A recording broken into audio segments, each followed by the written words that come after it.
이태원 참사 특별법에 대해 윤석열 대통령이 거부권을 행사할지도 주목됩니다. 국민의힘에선 민주당이 거부권 행사를 유도한 셈이라는 말도 나와 거부권 행사에 무게가 실리는 분위기입니다. 하지만 그럴 경우 벌써 5번째 거부권인데다 유족들이 강하게 반발하고 있어 그 시기와 방식을 두고는 고민하는 걸로 보입니다. 이어서 하예빈 기자입니다. 국민의힘과 대통령실은 이태원 참사 특별법이 특별조사위원회 구성 등에 문제가 있다며 반대해왔습니다.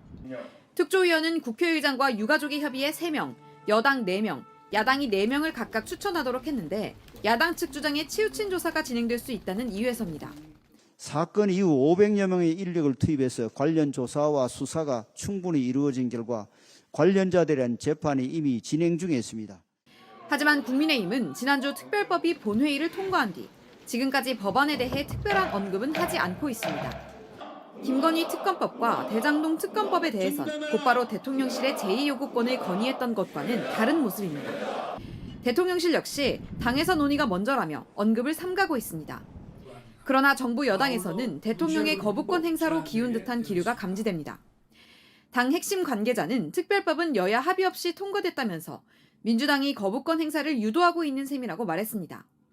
한동훈 비대위원장 역시 원내에서 결정할 일이라면서도 특별법 자체에는 문제가 있다는 입장입니다. 제가 그때 굉장히 상세하게 이 법의 문제점이 어떤 것인지 설명드렸습니다. 그 정도로 가름하겠습니다. 다만 이번에 거부권을 행사하면 취임 이후 5번째인데다가 다수의 희생자가 나온 참사 관련 법안인 만큼 거부권을 논의하는 방식과 시점을 두고 고민 중인 걸로 알려졌습니다. 총선을 앞두고 악재로 떠오를 수 있다는 점도 부담입니다. 윤재혁 원내대표는 법안이 정부로 송부되는 19일 이전에 의원총회를 열어 제2요구권을 건의할지 결정하겠다고 밝혔습니다. JTBC 하혜빈입니다. 고 이해람 중사는 성추행을 당하고 군 조직으로부터 2차 가해까지 당한 뒤 스스로 목숨을 끊었습니다. 오늘 법원이 이 중사의 명예를 훼손한 상급자에 대해선 징역 1년을 선고했는데 이 중사를 가해자와 분리하지 않고 2차 가해를 내버려둔 또 다른 상급자에 대해선 무죄를 선고했습니다. 서효정 기자입니다. 한 여성이 구급대원 부축을 받습니다. 법원에 있던 119 구급차에 탑니다. 고 이해람 중사 어머니입니다.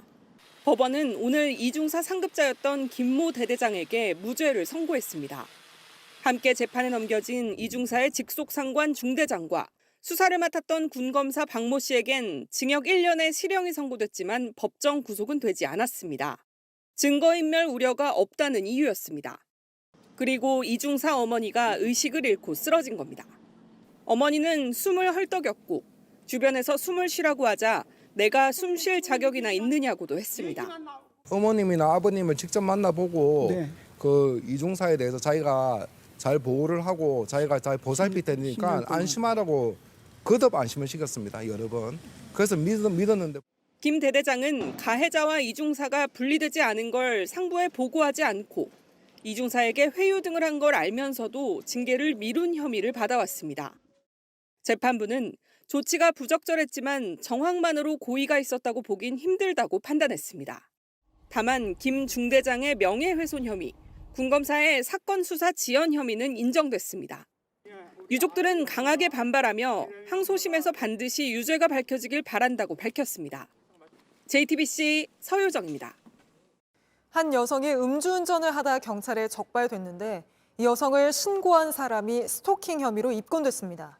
또 경찰이 더 수사를 해보니 피해 여성의 직장 상사도 여기에 연루된 정황이 드러났는데 무슨 일이 벌어진 건지 김한수 기자가 취재했습니다. A씨는 한 보험사에서 설계사로 일해왔습니다. 지난해 7월 자정쯤 술에 취한 상태로 200m가량 차를 몰았습니다.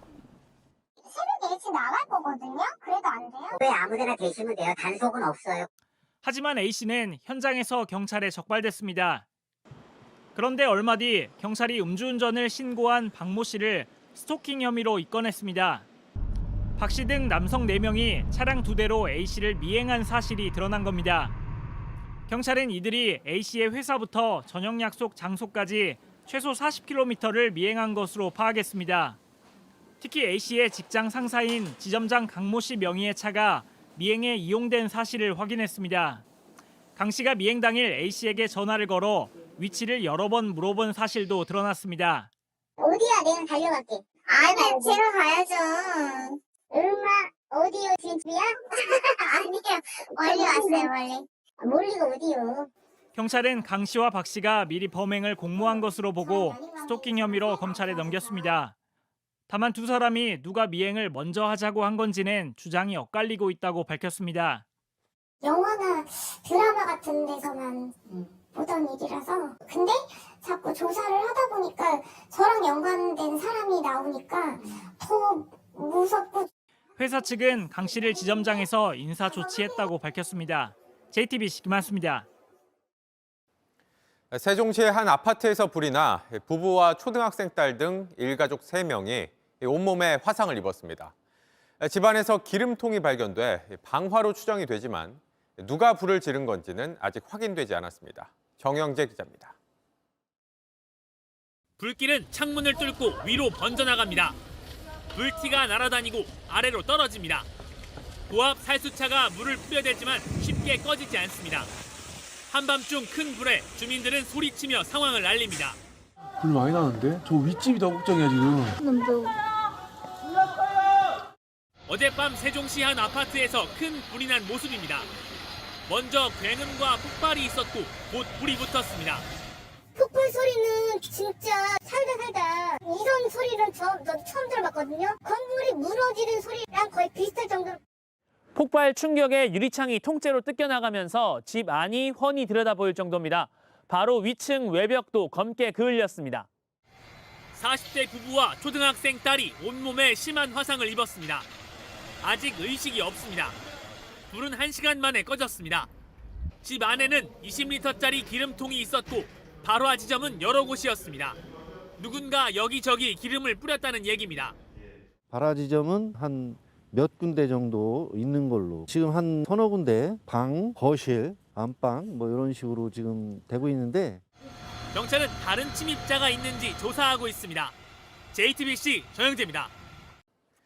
경기 하남시에서 승용차 한 대가 상가 건물 고깃집으로 돌진하는 사고가 났습니다. 평소 같으면 업주와 직원들이 출근했을 시간인데 몇 분 늦게 나온 덕분에 큰 사고로 이어지진 않았습니다. 이승환 기자입니다. 주차장 차단기가 열리고 검은색 승용차 한 대가 올라옵니다. 갑자기 속도를 내더니 지나던 흰색 승합차 뒷부분을 들이받고 상가로 그대로 돌진합니다. 연기도 나고 먼지도 많고 그래서 깜짝 놀라서 현실감이 없었고.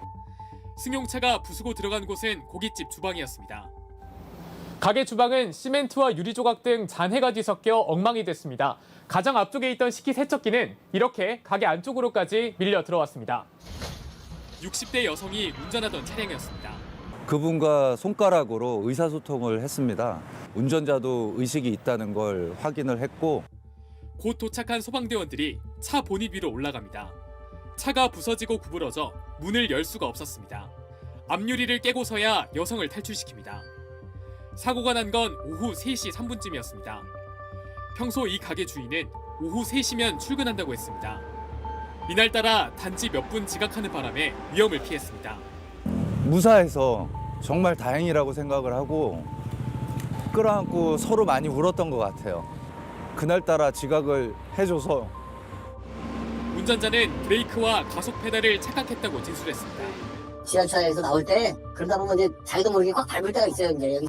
사람 운명은 알 수 없습니다. JTBC 이승환입니다. 안녕하세요. 뉴스룸 앵커 한민용입니다. 오늘도 JTBC 뉴스룸을 시청해주신 여러분 고맙습니다. 오늘 저녁에도 뉴스의 현장에서 찾아뵙겠습니다.